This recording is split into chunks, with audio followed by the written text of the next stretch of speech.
very warm welcome to today's session. Today is a very interesting session on, one of my favorite topics. And whenever we talk about health and lifestyle and wellness, we usually, something that we are unable to achieve is the daily choices that we make in our life. The day-to-day food that you're eating, the day-to-day lifestyle habits that you have, that is something where we usually fail when we are talking about health and wellness. And today's topic is called Smart Choices for a Healthy Lifestyle. So it's a very interesting topic and one of my favorite topics. So I'm going to give you a little tips and tricks towards the end of the webinar to keep in mind and to take care of those things on your day-to-day, wellness, day-to-day lifestyle, so that you can at least be, say, 10% healthier when you leave this session. You will have all the knowledge, and then it depends on you on how you use it. All right, so Shrang has already introduced me very well. For people who have just joined, I am Sakshi Mishra, and I'm the Scientific Marketing Manager at NHT Global. My entire background comes from nutrition, health, and wellness. I've done my master's in food, nutrition, and dietetics, and I'm about to do my PhD very soon.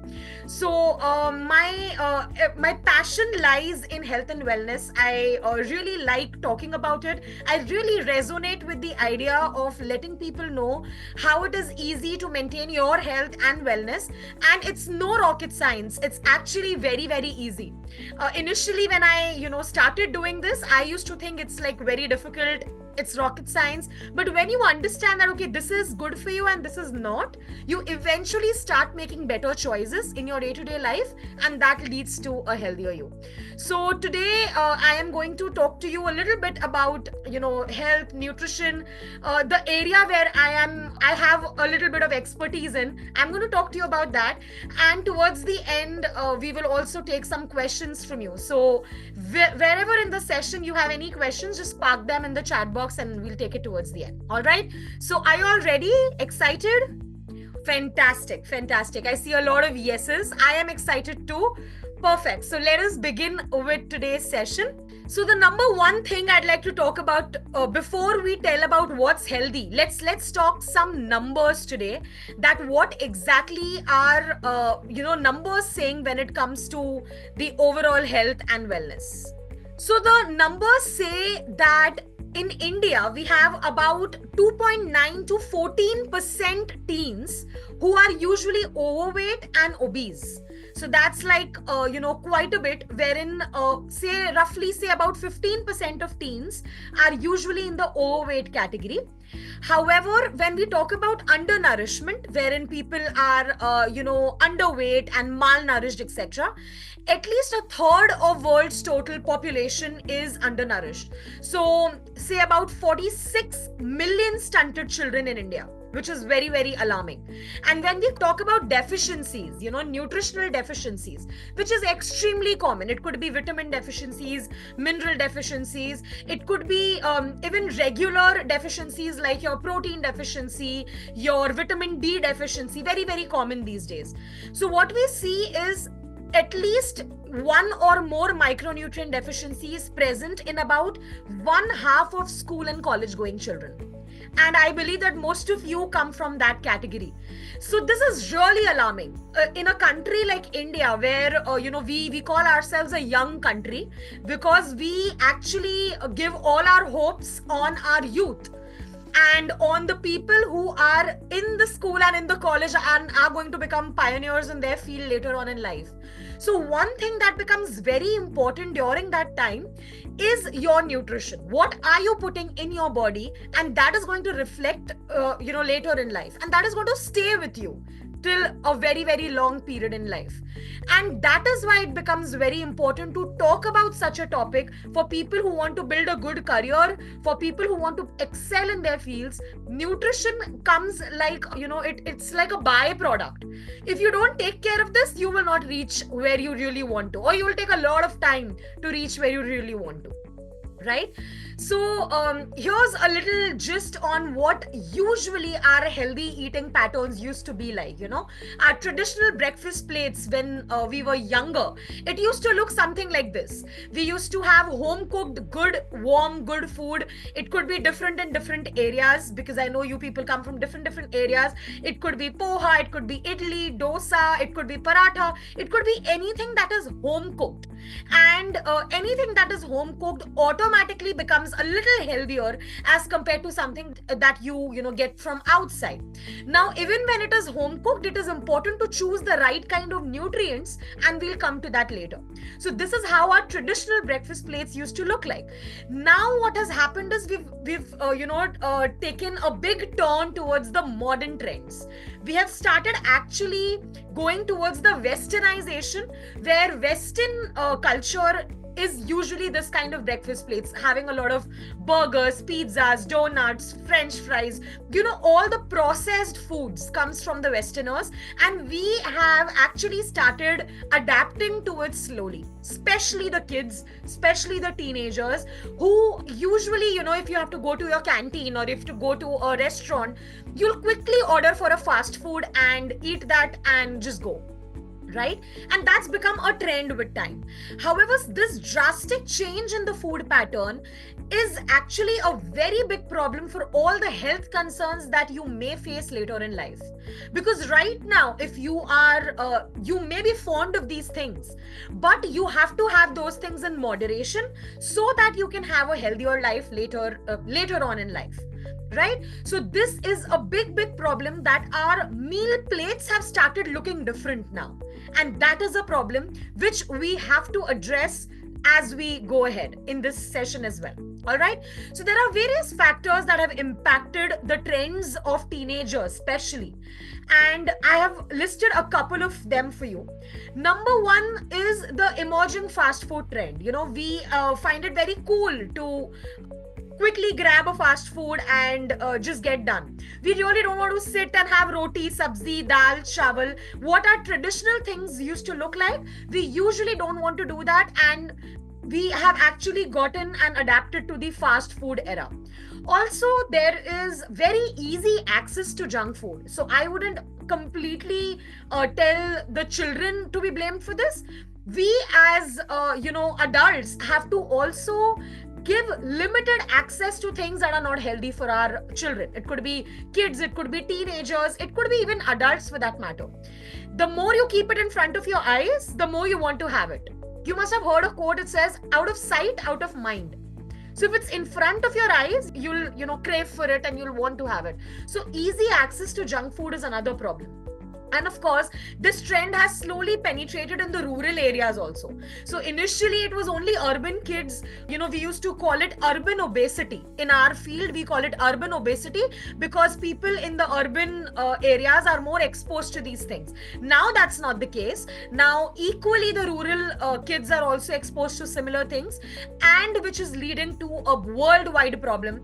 That's probably one reason we have become the second in the world as the obesity capital, and that's really something that you should not be proud of. And last but not the least, the delayed meal timings.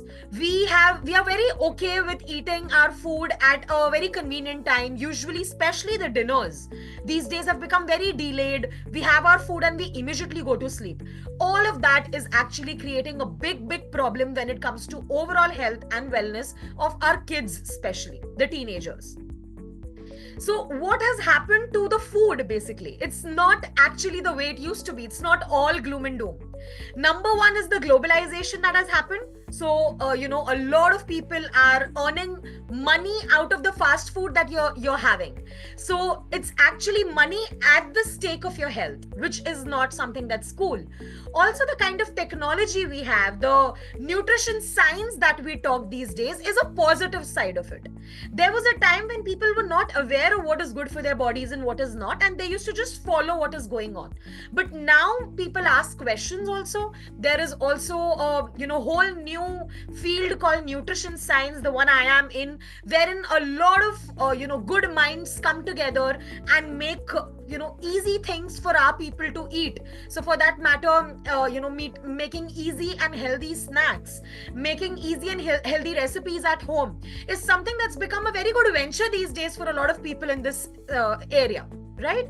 Also, a lot of corporations and NGOs are going ahead and creating awareness about these topics. One such example is this session, wherein we are all together committed to awareness of health and awareness about nutrition. So that's another thing that has changed with time. And of course, there are a lot of good health products and a lot of nutritional supplements that are available in market these days. And if you have the right choice with you, you can definitely go ahead with it, right? So it's all changed with time, and there is obviously pros and cons to the change. Now, we know that meeting the nutrient requirement is not easy, right? From the children to the adults, meeting your day-to-day nutrient requirement is very, very difficult. Number one reason, according to me, is children, especially the teenagers, are picky eaters.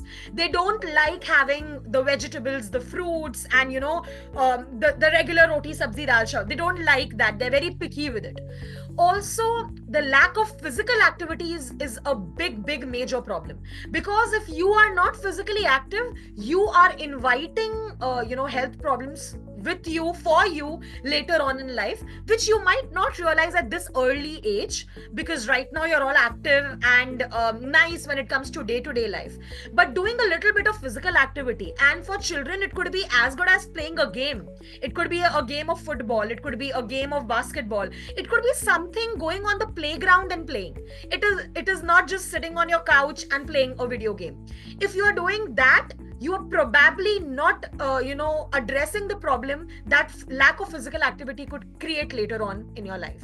And of course, access to smart gadgets has become it comes with its own pros and cons. So usually our kids are so much into the food. When I also see my younger siblings having food, they usually have their phone in their hand and they are having food, or they are watching TV and they are having food, and that's become like probably the most common thing to do.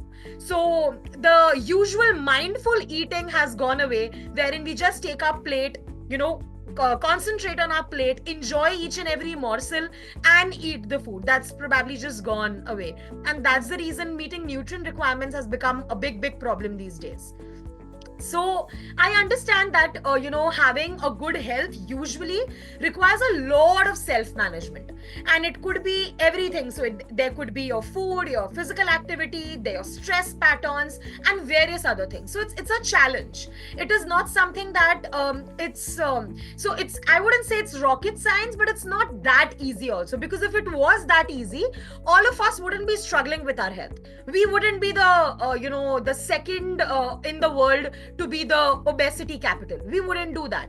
There's some problem that's happening, and especially in this era, after we have all fought from the COVID and the pandemic, and now we are here, say about 4-5 years after pandemic, we have now realized the importance of health and immunity in our lives. We now at least know that it's very important to take care of your health. Staying health vigilant is very important. We don't have to wait for a pandemic to occur to let us know about it. Now that we've already faced it, we've come out of it, it's important that we stay that way, we stay health conscious, and we take care of it on day-to-day basis. So these were all the problems that I just spoke about. But is there a good news? Definitely there is a good news. Like I told you, it's no rocket science. There's simple things that you have to take care of, and you can actually take care of your entire body, your mental health, your physical health, your overall well-being by just a few pillars that you have to keep in your mind, okay? And your overall health and wellness can be taken care of. And what are those 4 pillars? These are the 4 pillars. Very simple pillars to take care of your body. And when I say take care of your body, I don't just mean the physical health. I also mean your mental health and your overall psychological health. All right. So these are the 4 pillars. Number 1 pillar and the most important thing is nutrition. whatever you put in your body comes out. You are what you eat. You must have heard this. So whatever you put in your body comes out. And I'll give you a small example. Say if you have a very good, your favorite spicy meal with a lot of spices, etc., which has a lot of oil and stuff. If you have that, you'll notice barely in say a day or two, you'll start seeing breakouts on your face. You'll start seeing pimples on your face. Also, different people have different things. Some people might see difference in the way they are excreting, difference in the way they are digesting things. There could be different things that your body shows you, but it's immediate. That's how important nutrition is. If you start eating clean, if you start eating healthy, half of your problem is done and your one pillar is secured, and that's nutrition. So having good food, taking care of your meal timings, making sure that all kind of nutrients you're giving to your body, you're not depriving your body of a particular nutrient, becomes very, very important. The second pillar, and equally important, is exercise. Like I told you, physical activity. At least 30 minutes of physical activity, 3 to 4 days a week, is suggested by the American Diabetes Association. 30 minutes of physical activity, 3 to 4 days a week, which is very decent. This is something that you can do to maintain moderate physical activity. If you start doing this, at least you will not get into the entire vicious cycle of lack of physical activity, obesity, health problems, etc. Right? Because once you start having health problems, you'll anyways not be able to be physically active. So now at least you can do that. You can remain physically active, and you can take care of any kind of exercise. It could be anything. When I say physical activity, like I told you, especially for you children, it need not be doing yoga, or if you do that, great. It's amazing if you do that. However, it's not compulsory that you have to do that. You can do anything that you like. Maybe you like dancing, you like doing a Zumba session, maybe you like going for a football session, a badminton session, or you just like playing out with your friends. It could be anything. But do not let that go. Do not let that go. Even children these days have become very competitive, and they focus a lot on their studies, and they have let this go. We have to get back to what we used to do, and a little bit of physical activity on daily basis is extremely important. Okay, so that becomes important. Next is some kind of relaxation. When I say relaxation, it's called stress management. All of us are stressed, right? I am stressed, you are stressed, all of us are stressed. We have different reasons.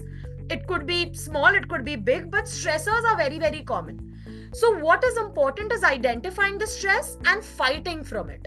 If you can do that, if you can identify, okay, I'm stressed or I'm angry, if you can identify your emotions and fight from it, your health will be much, much better.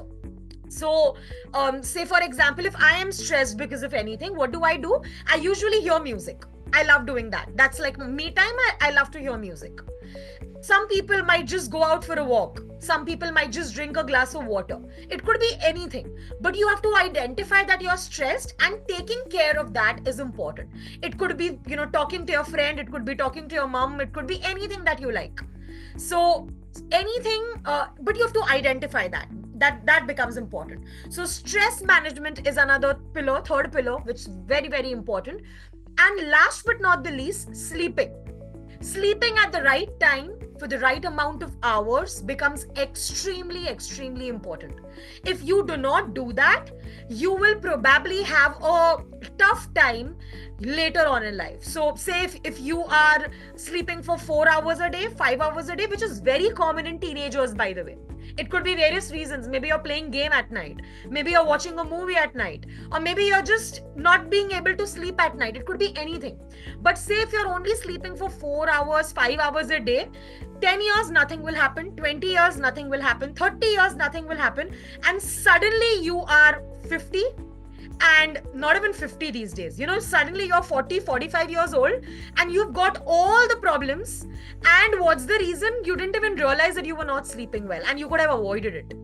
So let's not get into that cycle. Let's not wait till we are, our age of our parents and suffer from the same problems that usually people suffer from. So sleeping becomes very important, and the quality of sleep is important. So 8 hours, good quality sleep is what you need. It can range from 6 to 8 depending on your sleep cycle, but it has to be anywhere between 6 to 8 hours. Sleeping at the right time, in the right environment, comfortably, is very important. That leads to recovery in your body, and that will help you be fresh and energetic the next day. And you will see the difference yourself. When you start sleeping in a much better manner, you'll see that you're more energetic, you have a more productive day the next day, as compared to when you are not sleeping well. You'll be a little drowsy, lousy the next day, and you'll not be as productive as you could have been, right? So these are the 4 pillars: nutrition, exercise, stress, and sleep.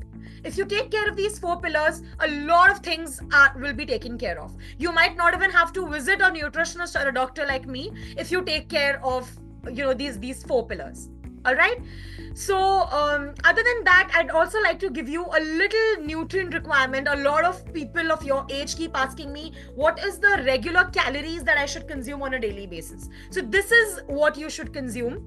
So if you are in the range of teens, say if you're between 13 and 18 years of age, anywhere between 2000 to 2500 kilocalories is fine, depending on your health condition. Say if you have some other health condition, you might have to go here and there, but a general requirement is what you see on my screen. So this is how the nutrient requirement looks like.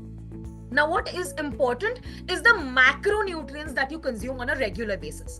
The food that you and I eat is usually our roti, sabzi, dal, chawal. It could also be the other things like our burger, pizza, etc. All of the food that we eat usually have 2 types of nutrients. They have macronutrients and micronutrients. Okay, macro meaning something that we need in a higher quantity, and micro meaning something that we need in a lower quantity. Okay, so macronutrients are 3 nutrients. So your carbohydrates, proteins, and fats. These are the 3 macronutrients that your body requires in a more quantity as compared to the micronutrients. Okay, so you need, say, about 45 to 65% of carbs, and that has to be a good complex carb. When I say carbs, I do not mean processed foods, maida foods, etc. I mean good complex carbs.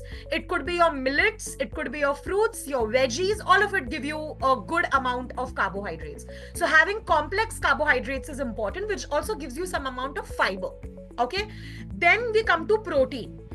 Usually an ignored nutrient, but a very, very important nutrient. Say about 10 to 35% of your plate should be protein. You should have some amount of protein in your plate. And if you are vegetarian, the protein could be your dals, your pulses, your milk product. It could be any kind of milk product, your paneer, curd, buttermilk, any kind of those.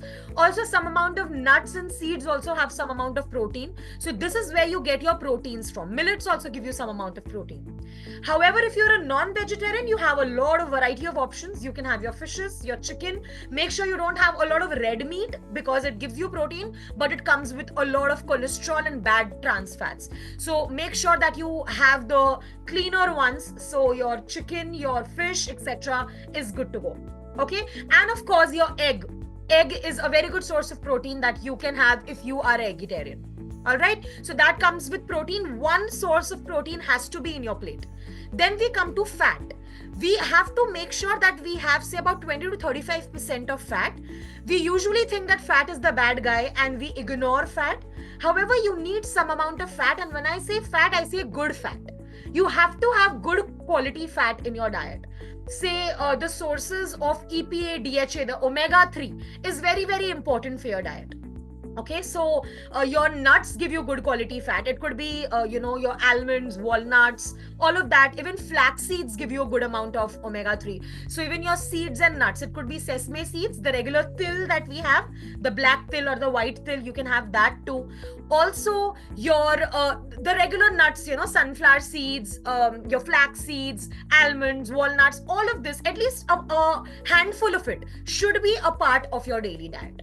Also, for people who are usually not very fond of nuts and seeds, you can also get your good quality fat from the egg yolk. You can get it from there. And also you can use the correct kind of oil in your day-to-day diet. You don't have to go for your refined oil, which is, even though you see as many advertisements on the TV about it being good for your heart, good for your health, you have to understand that a refined oil is not that great. You have to go for something that's not refined. And some good quality oils could be your mustard oil, sesame oil, rice bran oil. All of this, even groundnut oil for that matter, are good choices of oil rather than going for the regular refined oil, which is extremely high in, unsaturated fatty acids, which is not good for you. All right. So that's about macronutrients. Now we see what kind of micronutrients your body requires. Like I told you, micronutrients are the nutrients that your body requires in smaller amounts. So all your vitamins and minerals come in this category.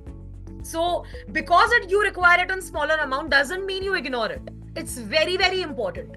So all your vitamins, it could be your right from, vitamin A, B, C, D, E, K, all of these vitamins become extremely important for your day-to-day well-being. Also, all your minerals, calcium, iron, magnesium, phosphorus, everything is very, very important. Getting your phytonutrients and antioxidants is also very important. Best place to get all of this is your regular vegetables and fruits. If you start having a good quantity of vegetables and fruits, they'll make sure, the veggies will make sure that you never get deficient in any of these. All right. So that's about the micronutrient requirements that your body has. Like I already told you, this is how your balanced plate should look like. You have to make sure that your meal is balanced. So half of your plate can be your non-starchy vegetables. So, half of your plate should be your salads, veggies. It could be cooked or not cooked as per your preference.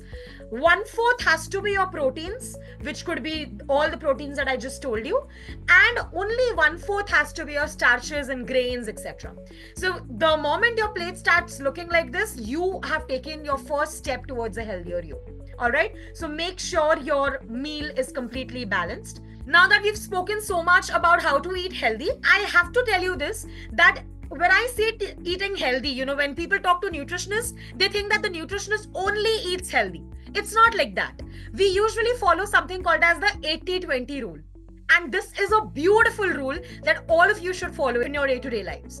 If 80% of what you're eating is healthy, you allow yourself to have whatever you like for 20% of times. And that's how the pie chart looks. If 80% is all good and clean and nice and home cooked, then at least 20% of having your favorite pizza, burger, french fries, chole bhature, whatever you like, is allowed. And you have to follow this on a day-to-day basis, or you can follow it on a week-to-week basis. So for example, if you have good clean food for 6 days, one day you can maybe go and cheat. Or if you're having all good meals, maybe a small snack towards the end of the day is allowed. Okay, so you don't have to deprive yourself of your small pleasures. That is not what we are here for. You have to make sure 80% is good and 20% can be your choice. All right. So that is the 80-20 rule that I usually give to all my people. Last but not the least, I'd like to talk to you about mindful eating and the difference it can make. It's very, very important to actually take your food and eat it mindfully. Sitting on a table and eating, or maybe sitting on the ground and eating, whatever suits you. That's very important. Also, don't be in a hurry while eating food. Quickly eat it, rush to wherever you want to go. You're probably not even giving your body that kind of nourishment that you could have given if you had the same food with a little bit of time in hand. Right? So it's important you do that. Also, eating, with all the kind of gadgets, etc. around you is not a very good idea. You should switch off your TV, your phone, everything, and give your time to the food. It could be just 15 to 20 minutes, but give your time to food. Chew your food very well. If you start doing that, you actually increase the nourishment that you give to your body. A lot of people are in so much hurry, they actually gulp the food. They don't even realize, but they're actually gulping. They're not even chewing it. If you start chewing it, it becomes easier for your body to remove the nutrition and give it to you, provide it to you. So chewing your food becomes very important. And of course, once you start actually sitting, eating, enjoying your food, your body will start sending you a signal when you are full. and you will actually start recognizing that now I'm full, now I don't have to eat. So you are away from overeating problems also, because you start getting satiety signals that okay, I am full now, my body is telling me I'm full, and it's good to go, right? So that is something that is very important. And the moment you actually start respecting the food, respecting your body, and eating mindfully, you actually start maintaining a good weight, good skin, good hair, and of course no problems from the health perspective also. So that is extremely important. So start actually enjoying the taste of your food, know what is going in your food, identify the ingredients, and actually start loving the food that you're eating. You'll automatically start becoming healthy. All right, so that is about mindful eating and how it can make a difference. So busy schedule is something that is very common, reason for not sleeping well. But what I'd like to tell you, Srishti, is how much ever you're sleeping, that could be 6 hours. If you're sleeping less than 6 hours, you should pull up your socks and come to 6 hours at least. However, even if you're sleeping for 6 hours, the quality of sleep is important. And if you can manage to have a good quality sleep of 6 hours also, it will work the same as 8 hours. So increasing the number of hours is not the idea. Improving the quality is the idea. So having a good quality sleep, like I already gave you the things, keep your gadgets away, keep your phone away, do a 5 hour, you can do a meditation, deep breathing technique, anything, and then go to sleep. You will automatically have a good quality sleep and you'll feel the difference the next day. So how many hours you're sleeping, just take care of the quality of the sleep. So if you are working in the night shift, जैसे कि मैंने बोला, your body's body clock is changed now. So I was referring to circadian rhythm. So your body is now in a different pattern, and it is going to let you sleep in the day, which is otherwise not the case for others. So you have to follow the same routine that I just mentioned, the same kind of food that I just mentioned. It's just that your timings will be different. So that is one thing you have to take care of. Usually people with night shift have a problem of doing a physical activity, and probably that's why you have the second question, because you are all active during the night when you don't have gyms etc open, and when in the day things are open, you're usually sleeping. So there, what I would suggest is, and this is not just for people with night shift, for everyone, you should make a routine that after every meal, that is breakfast, lunch, and dinner, 3 major meals that we have on a regular basis, you should make sure to walk for at least 10 to 15 minutes. And when I say walk, it can be like a regular brisk walk. You don't have to jog or run, that's not important. But even 10 to 15 minutes of a regular walk after meal is something that will take care of your overall routine, and it will make a lot of difference for people who are struggling with weight problems. Also for people who are pre-diabetic. So, if you are in the pre-diabetic range, if your parents have diabetes, or if your grandparents have diabetes, it comes as a hereditary. So if that is the problem, walking after meal is a very good solution, because it will not let your blood sugar spike. After food, usually our body's blood sugar spikes. So walking is actually cutting that off. Once you walk, it actually gives you a stable blood sugar levels also. So walking after a meal is absolutely fine. However, for a heavy workout, you shouldn't go immediately after the meal. Say at least half an hour, 40 minutes after the meal, you can go for that as well. Questions. So this is until 18 years. However, for anyone above 20 to 30, your ideal calories depends on 3 things: your height, your weight, and your age. Okay, so there's a very simple formula that you'll find on Google as well. You can just Google and you'll get to know. So usually your height is something that, so for example, say somebody has a 6 foot height, for that person 50 kgs could be underweight. But if somebody has a 5 foot height, for that 50 kgs could be overweight. So it depends on the height that you have. There's a simple formula. I am not sure if you all want that formula. It will become too much of maths. You can just go to Google and get the formula if you want the exact calorie count. But it actually depends only on these 3 things: your height, weight, and age. And you can just identify your BMI. and that is how you'll get your calories. Very good question. So when it comes to the sugar that you and I eat on regular basis, we in our fraternity we call it white poison. Okay, and a lot of people don't like us for that, but we actually call it white poison because refined sugar especially is extremely unnecessary calories for your body. Okay, so what I would suggest to you from the health perspective is you should cut down the sugars as much as you can instead of going and having sugar on your regular basis. So a lot of people add sugar to almost everything in their meals. A lot of people do that. So instead of doing that, if you actually have a sweet tooth, you can have a healthy alternative. So for example, say having dates, khajur after meal, say 2 dates after a meal, it will take care of your sweet craving also, and it will not be as harmful also. So having a sugar as such on day-to-day basis is something that you should definitely avoid.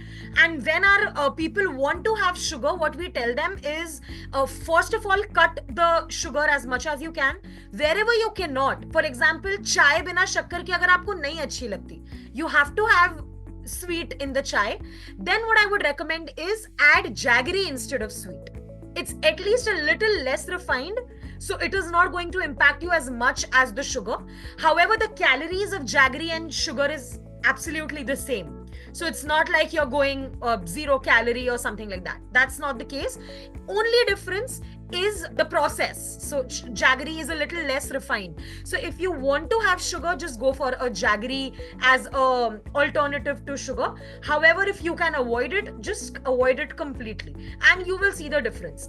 Also, when I say sugar, it's not just the sugar that we see and we put in our meals.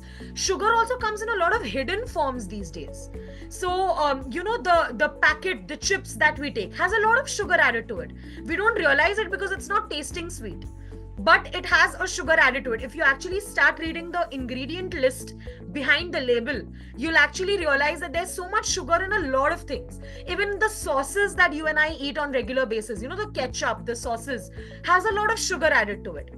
So identifying the hidden sugars also becomes very important. So especially the processed foods, a lot of breads have sugar added to it. We don't even realize that we are putting so much sugar in our body. We're like, main to shakkar nahi kha raha, but I am eating all of this. A lot of my clients say this to me. They have removed shakkar from their chai. They don't have coffee with sugar. They don't have sweets as such, but they are having all of these processed foods. All of these processed foods have a lot of sugar added to it. So I would encourage all of you to start reading the food that you're eating. Start reading the label. You'll actually see sugar written very clearly in different names. So you'll actually know that, okay, this is the amount of sugar that I'm consuming. Every, packaged food has a table called the nutrition table. You can actually see the amount of sugar in that packaged food if you start reading it. And you'll identify that, okay, this is the amount of sugar in this food, which I thought was healthy. One example is breakfast cereals. People think it's healthy. All the cornflakes and breakfast cereals, people actually assume it's healthy.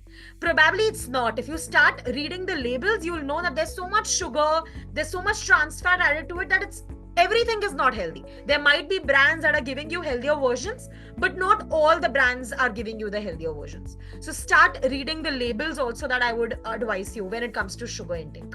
All right, so the first question was, which of these would you choose to start in your day in the morning? And I don't know what you'll have answered, but I think this was one of the very simple questions. However, a lot of people do A. Okay, a lot of people start their day with tea and coffee, which is extremely wrong. I also saw this question in the Q&A section. Somebody asked that, is tea and coffee a good option? So having tea and coffee is okay. However, you can just cut the sugar if you can. However, starting your day with tea and coffee is absolutely not the right thing. You're pushing all your hormones right to, a very low level in the morning itself, which will actually lead to cravings in the day afterwards. So do not start your day with tea, coffee. You can actually have like a cup of water, add a little bit of cinnamon powder to it, mix it and have it. You can also add lemon for taste if you want. And this is going to take care of your blood sugar levels throughout the day. It will take care of any kind of cravings throughout the day. And if you're somebody who's looking to lose weight, this is going to help you increase your metabolism.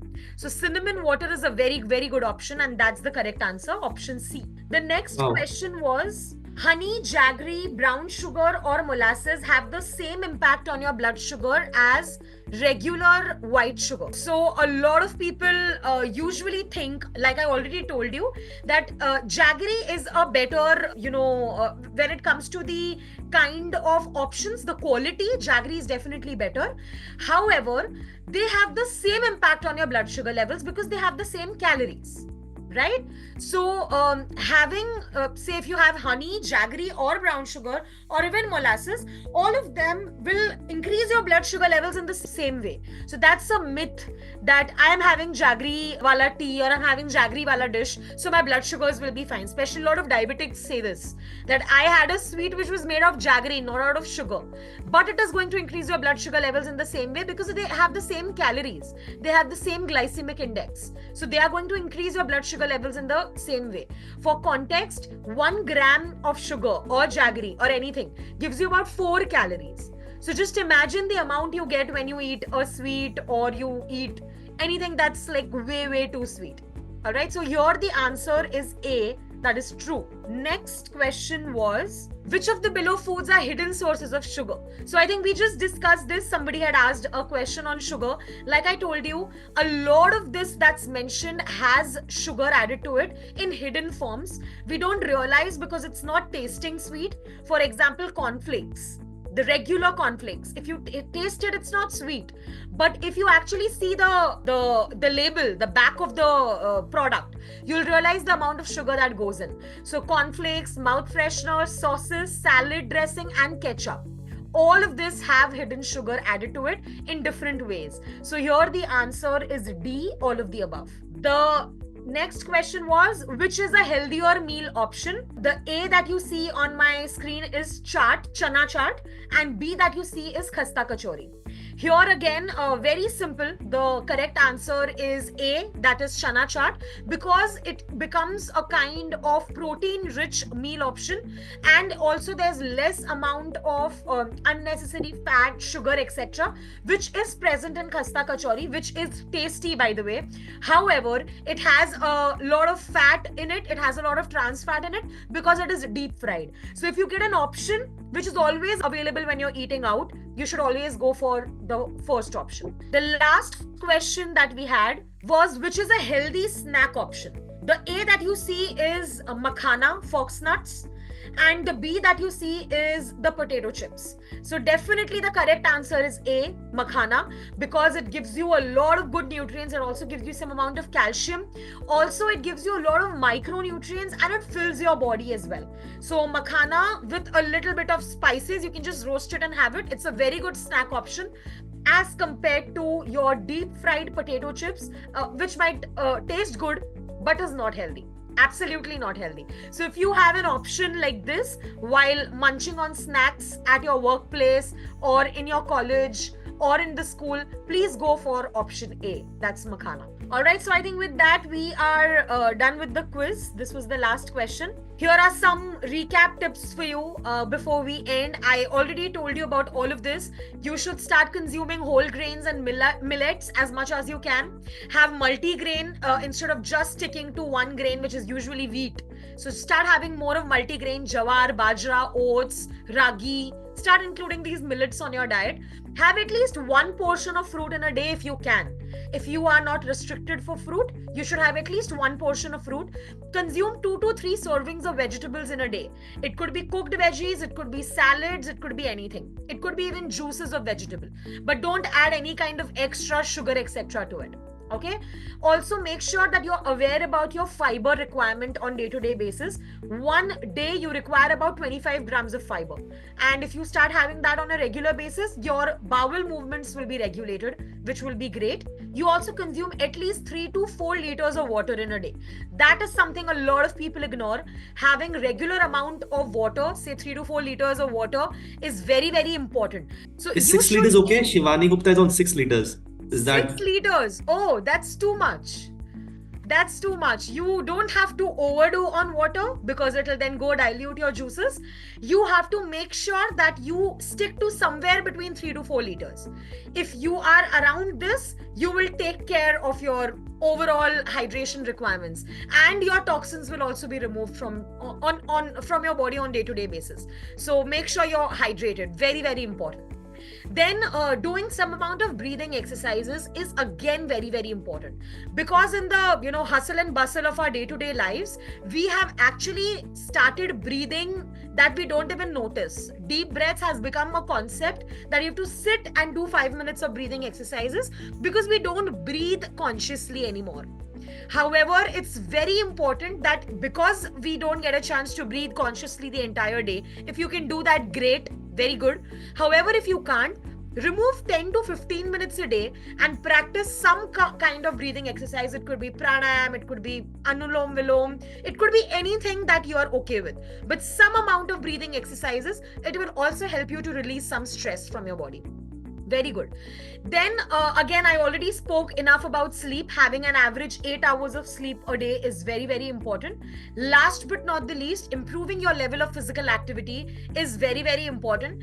Minimum, I've told you, 30 minutes 4 to 5 days a week. However, 45 to 60 minutes a day is a very good period of physical activity. If you start achieving that, you will be able to meet your goals very very soon. All right. So these are some recap tips. You can maybe take a screenshot of this, start following it on a day to day basis, and you will see the difference it can make to your health. Yeah.